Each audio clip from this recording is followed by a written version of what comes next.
نحمده ونصلي على رسوله الكريم اما بعد فاعوذ بالله من الشيطان الرجيم بسم الله الرحمن الرحيم قال هي راودتني عن نفسي وشهد شاهد من أهلها إن كان قميصه قد من قبل فصدقت وهو من الكاذبين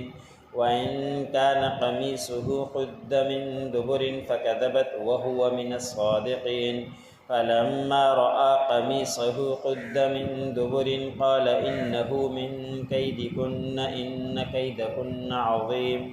يوسف أعرض عن هذا واستغفري لذنبك إنك كنت من الخاطئين وقال نسوة في المدينة امرأة العزيز تراود فتاها عن نفسه قد شغفها حبا إنا لنراها في ضلال مبين۔ سورۃ یوسف کا درس چل رہا ہے۔ اسی سورت کے آیت نمبر 26 سے لے کر 30 تک تلاوت کی گئی۔ گزشتہ آیتوں کے اندر گزرا کہ حضرت یوسف علیہ السلام اور زلیخا نے اسے اپنی خواہش پوری کرنا چاہی اور کمرے کے دروازے بھی بند کر دیے، تو اس وقت یوسف علیہ السلام نے فرمایا کہ معاذ اللہ، میں اللہ کی پناہ چاہتا ہوں، میں اسے حرکت نہیں کر سکتا۔ اس کے بعد یوسف علیہ السلام دروازے کی طرف دوڑے تھے، تو دروازے کی طرف جب دوڑے، دروازے اللہ کی شان سے کھل گئے، یا یہ کہ دوسرے طرف سے دروازے کھلے تھے، جس کے تالا لگانا وہ بھول گئی تھی۔ تو جب وہاں پہنچے دروازے کے پاس، آخری دروازے کے پاس، تو اپنے مالک کو پا لیا۔ حضرت یوسف علیہ السلام کا مالک اور زلیخا کا شوہر وہ دروازے پر تھا۔ عورت نے فوراً اپنا پینترا بدلا، کہا کہ جو آپ کے گھر والے کے ساتھ بری حرکت کرے اس کے لیے سزا بھی خود ہی تجویز کر دی کہ ان کو قید کر دیا جائے، یا یہ کہ اس کو سخت سزا دی جائے جو اس طرح کے کام کرے۔ حضرت یوسف علیہ السلام نے بھی فوراً اگر خاموش رہتے تو زلیخا کی تائید ہو جاتی، تو اپنے بات کا اقرار کیا کہ میں اس پر نہیں ہوں، یہی عورت مجھے پھسلا رہی تھی، میں تو اپنی طرف سے بچانے کی کوشش کر رہا تھا، بلکہ اسی عورت نے مجھے پھسلایا تھا، اور اس بارے میں گھر کے اندر ایک گواہ موجود ہے جو اس بات کی گواہی دے گا کہ میں بری ہوں اور زلیخا ہی قصوروار ہے۔ اب کل کا عرض کیا تھا کہ مفسرین نے لکھا ہے کہ جو معصوم بچے ہیں جنہوں نے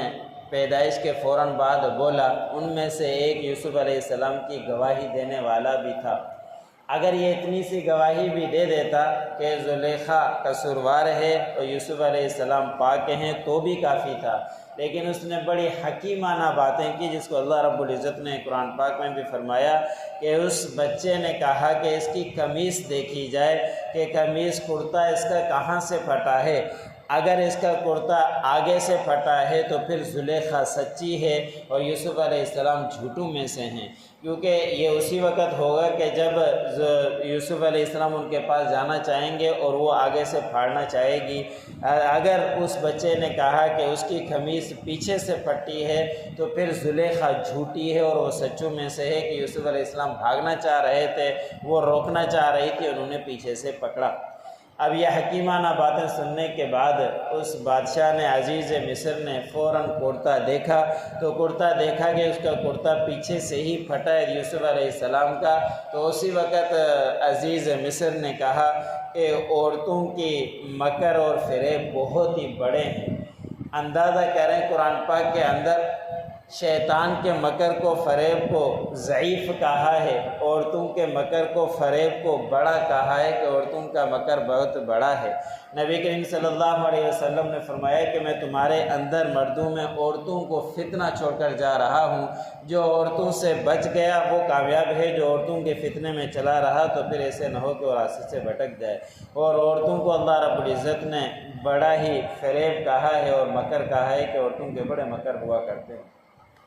اس کے بعد اسی عزیز مصر نے اس بات کو دبانے کے لیے کہ یہ بات آگے نہ پھیلے، یہ معاملہ یہاں رفع دفع ہو جائے، اور عزیز مصر کو پہلے ہی پتہ چل چکا تھا، یوسف علیہ السلام کو گھر کے اندر پڑھتے ہوئے دیکھ رہا تھا کہ یہ بڑا سمجھدار بچہ ہے، کبھی اس طرح کی حرکتیں نہیں کی، کیونکہ ان کو چل کر آگے نبی بننا تھا، اور جو نبی آگے بنے اس سے کبیرہ گناہ ہو، صغیرہ بھی نہیں ہوتا، کبیرہ گناہ کیسے ہو سکتا ہے۔ اس کے بعد عزیز مصر نے کہا کہ یوسف اس معاملے کو اعراض کیجئے، درگزر کیجئے، یہی معاملے کو دبا دیجئے۔ پھر اپنی اہلیہ کی طرف متوجہ ہوا کہ آپ اپنے پروردگار، آپ اپنے گناہوں کی استغفار کیجئے، بے شک آپ غلطی پر ہیں، خطا آپ کی ہے، غلطی آپ کی ہے، اس لیے آپ استغفار کریں، توبہ کریں۔ اب یہاں پہ مفسر نے سوال لکھا ہے کہ ان کا تو ایمان نہیں تھا، تو پھر یہ کس طرح کہ ان کو استغفار کا حکم دیا؟ تو مفسرین نے اس کے جواب میں لکھا ہے کہ اللہ کو مانتے تو تھے، لیکن پھر بھی بتوں کی پوجا کیا کرتے تھے، اللہ کو مانتے تھے کہ اللہ ایک ہے، لیکن اس کے باوجود بھی راستے سے بھٹکے ہوئے تھے، اس لیے اس نے کہا کہ آپ اللہ سے استغفار کرو۔ اس کے بعد یہ بات آہستہ آہستہ، جو بات اس طرح کی ہوتی ہے رکتی نہیں ہے، ایک عورت کو پتہ چل جائے پھر دوسری کو، پھر تیسری کو، بات پھیلتی رہی اور بات آگے ہی پھیل گئی۔ اب شہر کی عورتوں کے اندر یہ بات مشہور ہو گئی کہ زلیخا جو عزیز مصر کی بیوی ہے اور بڑے ناز و نخرے کے ساتھ پلنے والی ہے، سب اس کی خادمہ موجود ہے، اسے کسی چیز کی پرواہ نہیں ہے، لیکن وہ اپنے جی کو،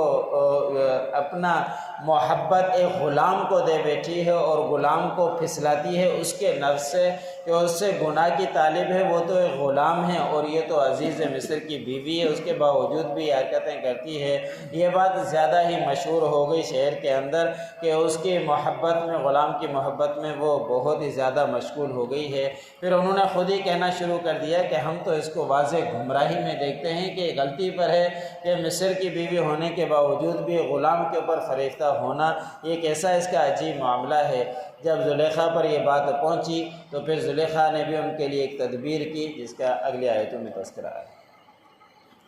قال ہی راودتنی عن نفسی، یوسف علیہ السلام نے فرمایا کہ اس نے مجھے پھسلایا تھا اپنے نفس سے، وشہد شاہد من اہلہا، اور اس کی گواہی دینے والے گواہ ہیں جو گھر کے اندر، ان کان قمیصہ قد من قبل، اس بچے نے گواہی دی کہ اگر دیکھی جائے کہ اس کی قمیص آگے سے پھٹی ہے تو پھر زلیخا سچی ہے، وہو من الکاذبین، اور یوسف علیہ السلام جھوٹوں میں سے ہیں۔ وَإِن كَانَ قَمِيصُهُ قُدَّ مِن دُبُرٍ، اگر اس کی قمیص یوسف علیہ السلام کا کرتا پیچھے سے پھٹا ہے، فَكَذَبَتْ، وہ زلیخا جھوٹی ہے، وَهُوَ مِنَ الصَّادِقِينَ، اور یوسف علیہ السلام سچوں میں سے ہیں۔ فَلَمَّا رَأَىٰ قَمِيصَهُ قُدَّ مِن دُبُرٍ، پر جب یوسف علیہ السلام کے کرتے کو دیکھا گیا تو اس کے پیچھے سے پھٹی تھی، قَالَ إِنَّهُ مِن كَيْدِكُنَّ،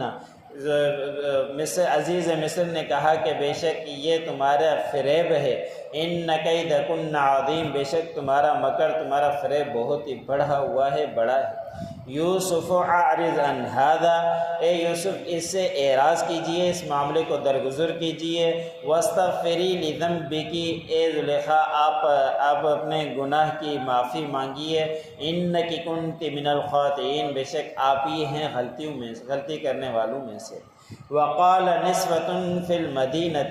اور شہر کے اندر عورتوں نے کہا،